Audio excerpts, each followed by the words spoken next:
السلام علیکم ورحمۃ اللہ وبرکاتہ۔ جی، اکثر ساتھی مجھ سے سوال کر رہے ہیں کہ وومن ملک بینک جو بنایا جا رہا ہے پاکستان میں، اور غالباً کراچی کے اندر اس کا افتتاح بھی کیا گیا، تو اس کی شرعی حیثیت کیا ہے؟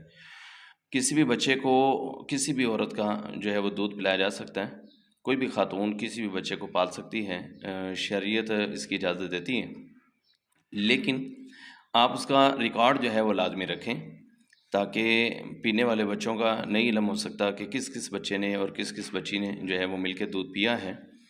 تو اگر ریکارڈ رکھا جائے گا تو اس میں بہن بھائی جو ہے وہ ثابت ہو جائیں گے، اور یہ بھی پتہ چل جائے گا کہ ان لوگوں کا آپس میں نکاح نہیں ہو سکتا۔ اگر آپ ان چیزوں کا ریکارڈ نہیں رکھتے تو پھر اس طرح کرنا صریحاً گناہ کا کام ہے، تو اس طرح کے گناہ سے ہمیں بچنا چاہیے۔ اللہ تعالی ہمیں دین کی سمجھ عطا فرمائے۔